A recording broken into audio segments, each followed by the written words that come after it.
Doing the math over here, and this is a 1995 AIME problem 5. Let's have a view of this problem. For certain real values a, b, c, and d, the equation x to the fourth plus ax cubed plus bx squared plus cx plus d equals 0 has 4 non-real roots. The product of two of these roots is 13 plus I, and the sum of the other two is 3 plus 4i. And then we wish to find b. Okay. So first, we're given that they have like 4 non-real roots. So let's call them, for notation's sake, let's call them w plus xi, w minus xi, and then y plus zi, and then y minus zi. So these must be the roots by the complex conjugate theorem. Okay, now the product of two of these roots is 13 plus I. Well, we can't have the two conjugates product be 13 plus I, because the product of any two conjugates will be real. So let's just set this thing w plus xi times y plus zi. Let's expand this out. This may actually be a longer video because this is actually a big bash and I'm still getting used to my pen software. xyi, and then this becomes xzi squared, which is negative xz. Okay, let's just group this as wy minus xz plus I times wz plus xy, and then this is equal to 13 plus I. Okay, that's good. And then now let's just, the sum of the other two is 3 plus 4i. So the other two will be w minus xi, and then y minus zi, right? Yep. And then this is just wy plus I times negative x minus z. And then this is just what? 3 plus 4i. Okay. Now, I'm just going to note a couple of things using Vieta. Okay, I'm going to note a couple of things using Vieta. The sum of the roots is just 2w plus 2y. So we have 2w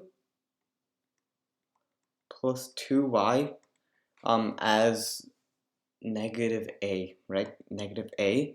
And then we have the product of the roots, w squared plus x squared times y squared plus z squared as d. This may come in useful, maybe.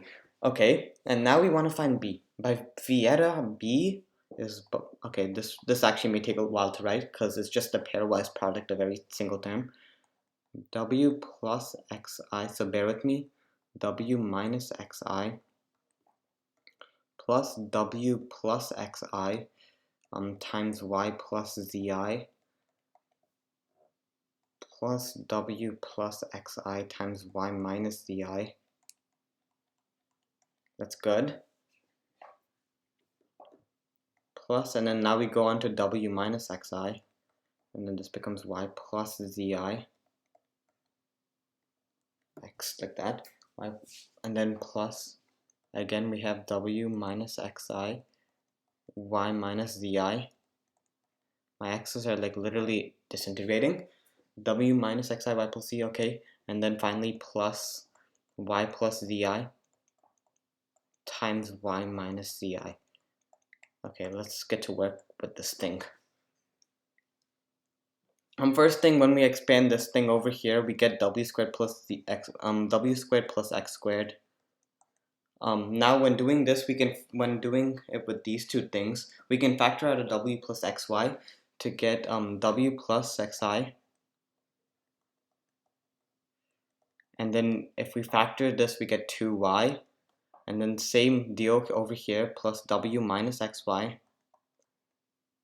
w minus xi, and then we get 2y plus y squared plus z squared. Okay, so we have an expression for b. B is going to be equal to w squared plus x squared plus y squared plus z squared plus 2y, and then if we factor out this, we get 2w plus 4 wy. Yep, 4wy. Okay, this is our expression. Now, how do we find this? Okay, well,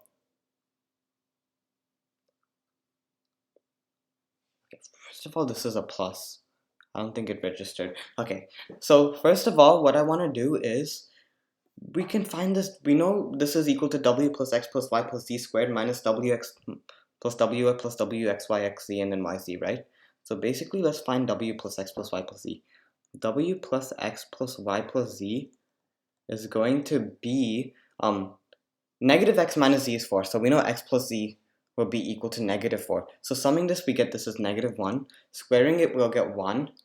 But of course, this completely disregards the wx, wy, wz, xy, xz, and yz. So how would we get those terms? Well, it's actually the same deal. So we have over here, let's just do the work over here. W plus y is equal to 3 and x plus z is equal to negative 4, right? So if we do wy plus y times x plus z, we get wx plus wz plus yx plus yz, and then this is equal to 12. This is equal to negative 12. And that comes in useful because, well, this thing is just w plus x plus y plus z squared minus 2 times wx plus wy plus wz plus xy plus xz.